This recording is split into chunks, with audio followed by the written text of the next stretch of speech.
right, we are rolling. אוקיי. יש היסטוריה? Wait, oh, wait, we have to do it in English. Sorry. You can do it in whichever language you want. No, I guess.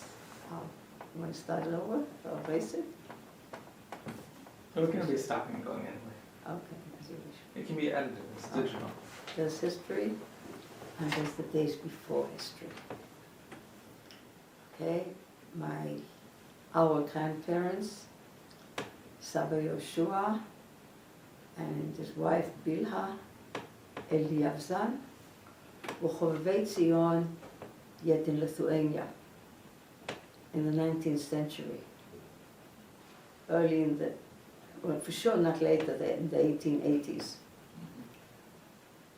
They had many like-minded friends there who yearned to be in Israel and build the country up. But it was a very daunting undertaking, and people didn't just pick up and go. Well, this young couple with the children decided that they would. But their friends said, how can you go to Israel where there is no development, there is no civilization. It's only some ancient little towns or villages that are subsisting on very little. So at that time, the migration to South Africa began. And they said, why don't you go to South Africa? Make some money, save it, and then go to Israel, and you'll be able to live on what you've saved. So reluctantly they agreed. But even though other people who migrated to South Africa put down roots and stayed there, this young couple with their children did not give up on their dream. They wanted to go to Israel. They wanted to build it. And so, in 1898, or in the 1890s anyway, they sent their oldest son to study in Israel. The oldest son, Eliyahu Tzvi, was it? Yes, Eliyahu Tzvi went to Israel to study, but then the Boer War broke out. The Bull War? Boer. Boer, yes, Boer. There was an uprising of the Dutch settlers. It was called the Boer War. In South Africa. Israel or No, in in Turkey? South Africa. In South Africa, okay. And for some strange reason, the American deputy, like a consul in Jerusalem, sent him home to South Africa. Why did it? Why was he so anxious that the young man should go and enlist in the army? After all, he was in a safe place. But the young man listened and went back to the embattled South Africa. All right, and another few years passed, and a new wave of migration was arriving from Lithuania to South Africa. And that was when our grandfather and grandmother decided enough is enough. It's getting too comfortable here. They were leaders in the community. Our grandfather had a very nice position, what's called Klei Kodesh. He did not officiate as a rabbi, but he performed all other religious tasks as a chazan, a cantor, as a Baal Koreh. Used to read regularly out of the Torah, and by the way, they had their own Sefer Torah. And he was a mohel, and he was also a shochet. So But now he decided it's too comfortable. We're pulling up our stakes and going to Israel. And so they did. Before they did, they took a picture, and I have a copy of it, of the parents with the two oldest sons, their daughter, and their youngest, who was our father, Moshe Tuvia. It was Eliyahu Tzvi, Yitzchak Aryeh. That's the famous picture, right? Right? The one, it's right here. Let me show. You have a, Let me put it in you front have of the the, camera. you have the framed one in the living room. You have on the fireplace. Yeah, let me do this. So if you want, you can put this one. Okay, so. Let's see.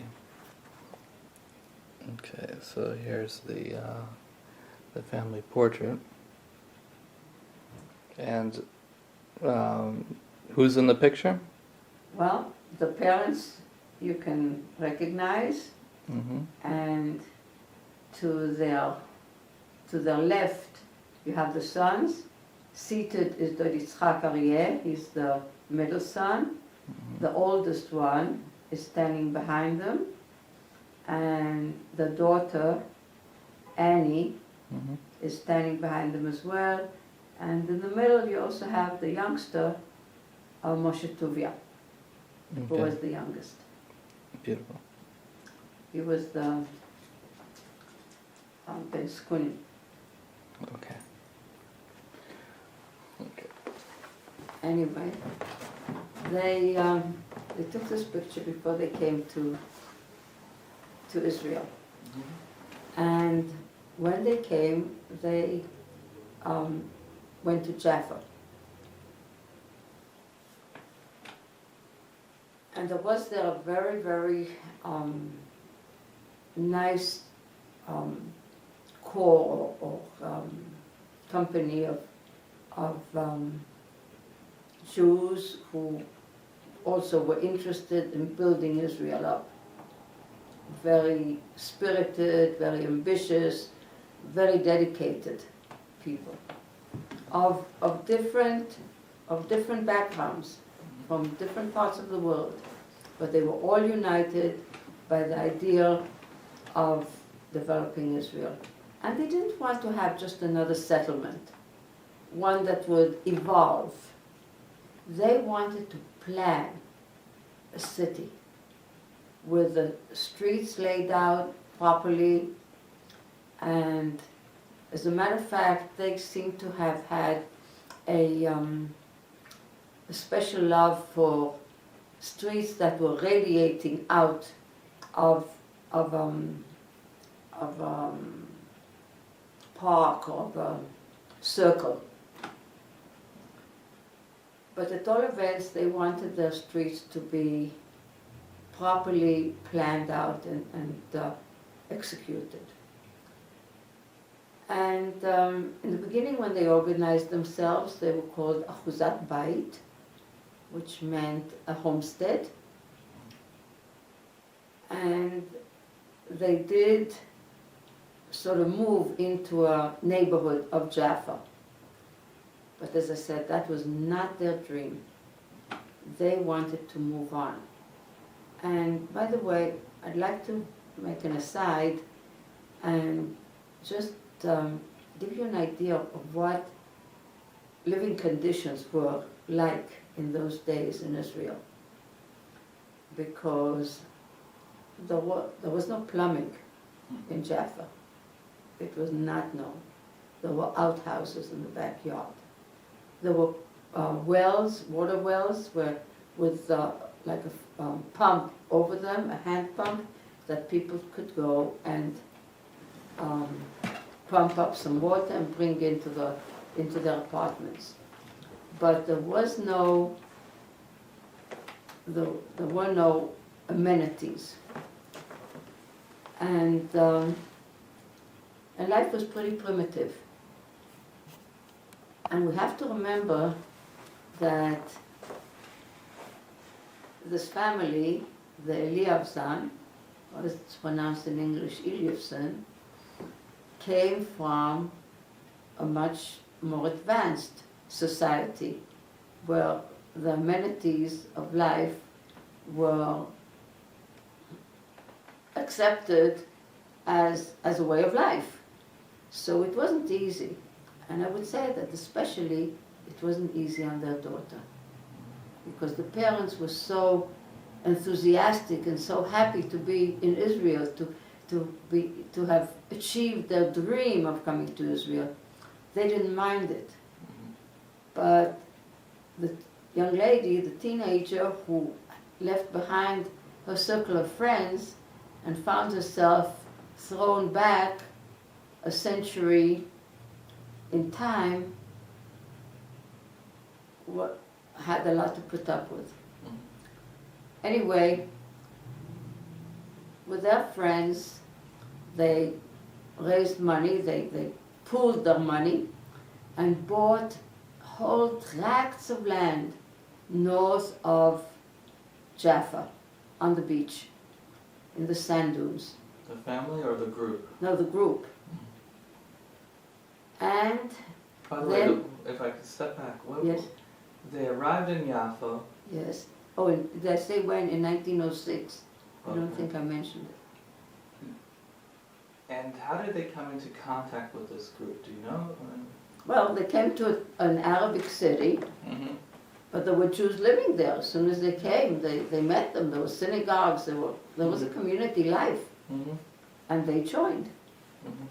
And there were other people who also were ambitious about building something of their own, Mm-hmm. not staying in Jaffa. Mm-hmm. They really wanted to build something better and cleaner and more advanced. Mm-hmm. And as I said, they also wanted planning. Mm-hmm. They were very organized, and they didn't want all kinds of what do you call those? Alleyways? Meandering streets. So they actually drew maps of what they wanted to achieve and where it would be laid out. And then as I said, they bought the land, and then they made a raffle. They decided to raffle off some of the lots on the main street. They decided that the main street would be called, I could let you guess, but they all were very, very fond of the Jewish leader who came on the scene and was talking about a political entity in Israel, a Jewish homeland. So they wanted to commemorate him whatever they could. So they decided that the main street will be named after him, Herzl Street. And the first building that they were going to build was going to be a high school for the younger generation.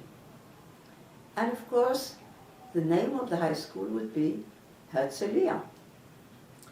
And they didn't want the school to be on the side of the street, but rather like a monument right across the center of the street. So they said, this is where the gymnasia will be built, and the street will start at the gymnasia and go from there onward. And then there'll be streets that'll cross it and streets that'll be parallel, but this is the main thoroughfare to begin with. And as I said, they decided to have a raffle. They did it in a also very ingenious way, and very innovative. they collected shells, because in the sand dunes they could find many shells. So they collected a whole lot of shells. I don't know, maybe there were over 60 families, so maybe 70, I don't know, shells of two colors. Let's say 70 pink and 70 white. And on one color, they wrote down numbers of the lots. And on the other shells, they wrote down names of the families who were going to take part in this raffle. They had two baskets and a boy and a girl, and they assembled in the sand dunes, and in a very, very festive meeting, they drew the lots and announced them. And each family got the lot that was drawn at the same time as their name was. So this is how the lots were divided up in Tel Aviv. Our grandparents' lot was on Herzl Street, corner of what became later Sderot Rothschild Boulevard. Anyway, they built their little house on it, and that was where they lived. Many years later, my uncle, Yitzchak Aryeh, built a larger house on the same lot, a 3-story house, and then more stories were added, and that house still stands. And it's called the Eliavson House. Anyway, they moved in there, and Tel Aviv was much more advanced as far as sanitation and all other, many other modern facilities. And they were very happy there.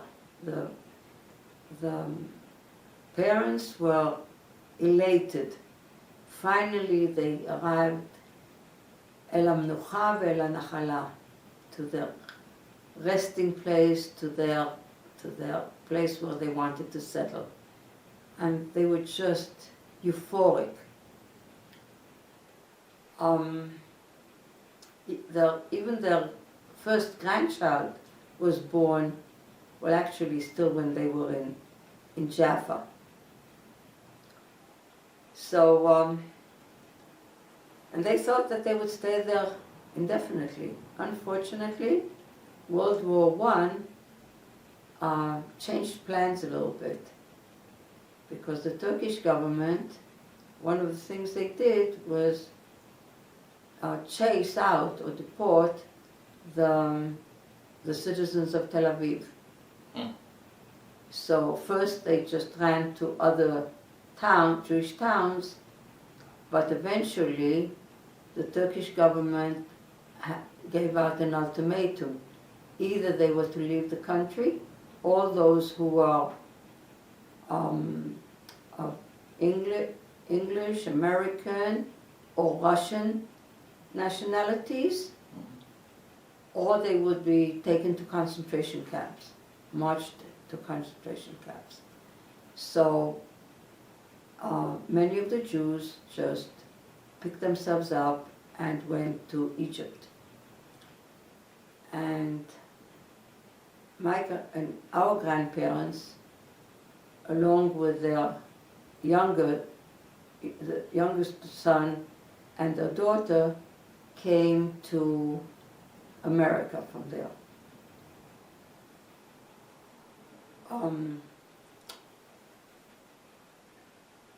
Eliyahu Tzvi had gone back to South Africa already before that, because it was a little difficult for him and his wife and the baby to acclimate to the harsh conditions. And so they went back to where her parents were living. And Yitzhak Aryeh stayed in Israel because he had taken on Turkish citizenship. And so he could stay in Israel even though his family was sent out. And he got married and he lived there. And by the way,